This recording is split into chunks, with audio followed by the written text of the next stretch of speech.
దా బేట ఇగో మా సునీతమ్మ బిడ్డ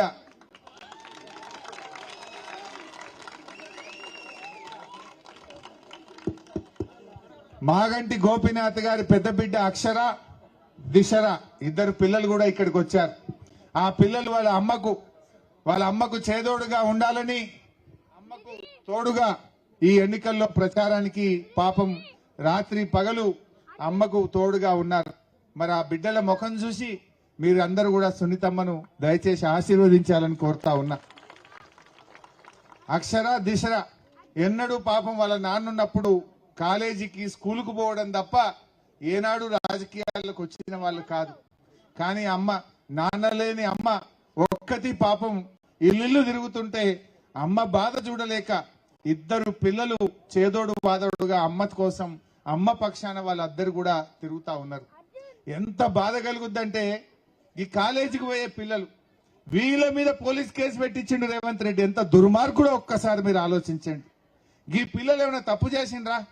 అమ్మకు సోపతిగా అమ్మ వెంట అమ్మ కోసం ఇద్దరు ఆడపిల్లలు తల్లి వెంట తిరిగితే ఈ ఇద్దరు ఆడపిల్లల మీద కేసు పెట్టిన రేవంత్ రెడ్డికి మీ ఓటుతోనే సమాధానం చెప్పాలని చెప్పి నేను కోరుతా ఉన్నా.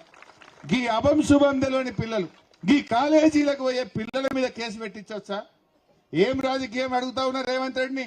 దమ్ముంటే నువ్వు పనితనంతో గెలువు. ఈ పిల్లల మీద కేసులు పెట్టి భయపెట్టిస్తావు, గా తల్లి మీద కేసు పెట్టి భయపెట్టిస్తావు.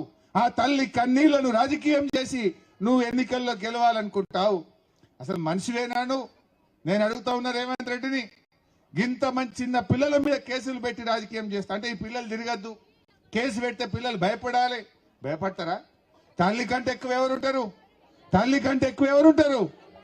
అందువల్ల మా అమ్మ కోసం బాజప్తా తిరుగుతామన్నారు. ఆ పిల్లలు తల్లి వెంట ఈ రోజు ప్రచారంలో తిరుగుతా ఉన్నారు. దయచేసి ఈ ఎన్నిక చాలా ముఖ్యమైంది. సునీతమ్మకి ఎంత ముఖ్యమో 4 కోట్ల ప్రజలకు కూడా అంతే ముఖ్యం.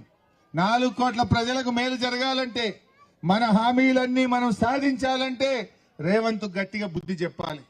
రేపు మేము అసెంబ్లీలో లేచి అడగాలన్నా వద్దా మీకోసం? ఇప్పుడు జూబ్లీ హిల్స్ లో బై ఛాన్స్ ఒక్క మాట అంటున్నా, రేపు తప్పిపోయి కానీ ఆ గుండాగాడ్ ఆయన గెలిచిండనుకో కాంగ్రెస్ ఆయన ఏమంటాడు రేవంత్ రెడ్డి? మేమేమయ్యా నువ్వు అంబేద్కర్ నగర్ గులగొట్టద్దు, హైడ్రా బంద్ చేయన్నామనుకో, అరే నేను గులగొడతా అనగా నాకే ఓట్లేసి బరాబర్ గులగొడతా అనడా? అంటాడా? మేము అడిగితే ఏమంటాడు?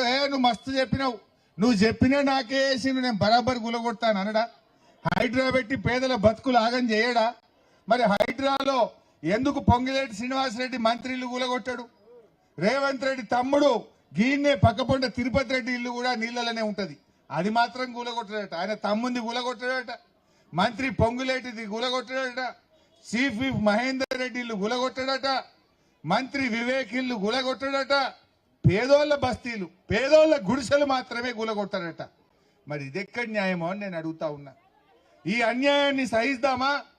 ఈ అన్యాయాన్ని మనం బలపరుద్దామా?